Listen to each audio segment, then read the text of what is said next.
Faire face au traumatisme de l'enfance qui résulte de violences et de négligences vécues dans le passé.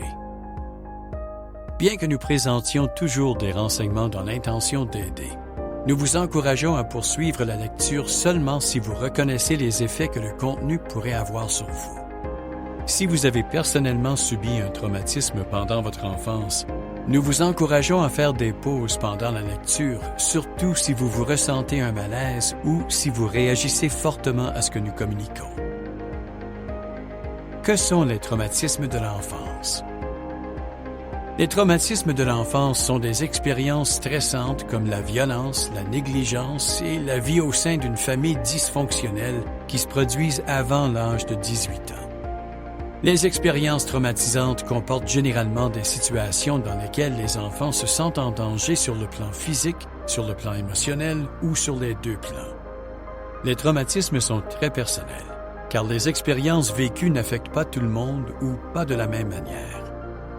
Par le passé, les cas de violence et de négligence envers les enfants ont souvent été sous-déclarés, et c'est encore le cas à l'heure actuelle. Un grand nombre de raisons différentes peuvent être en cause, notamment le fait que les enfants n'ont généralement pas conscience que ce qui leur arrive est mal, et la crainte de confier ce qui se passe à une personne de confiance. Type de traumatisme. Négligence.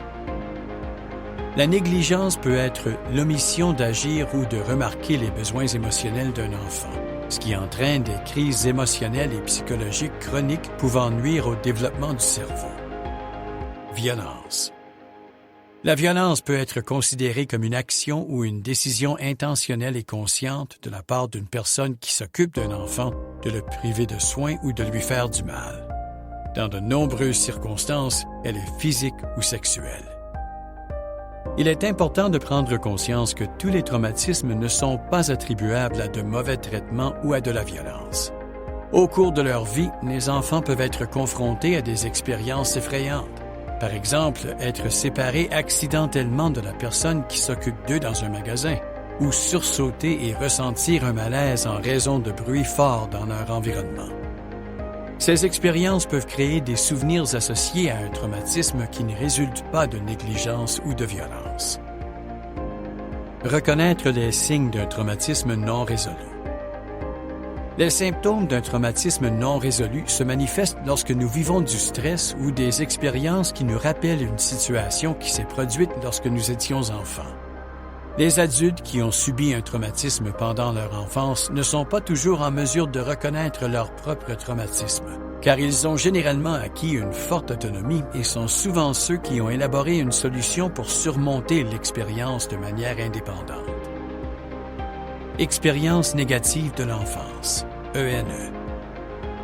Le terme « expérience négative de l'enfance », ENE, est utilisé pour décrire tous les types de violences, de négligence et d'autres expériences potentiellement traumatisantes vécues par des personnes de moins de 18 ans. Le score ENE est une méthodologie visant à aider les adultes à réfléchir aux situations qui ont pu altérer leur développement. Moyen de guérir les traumatismes de l'enfance. Apprenez à aborder les souvenirs avec calme, à reconnaître les réactions automatiques et à les considérer avec curiosité. Essayez de combler les oublis et les vides dans les souvenirs en les abordant comme si vous racontiez une histoire. Il s'agit d'une méthode qui peut aider à réveiller les souvenirs en douceur, car elle permet d'y porter pleinement attention d'un point de vue adulte. La TCC, la TCD et l'EMDR sont des options de traitement à explorer.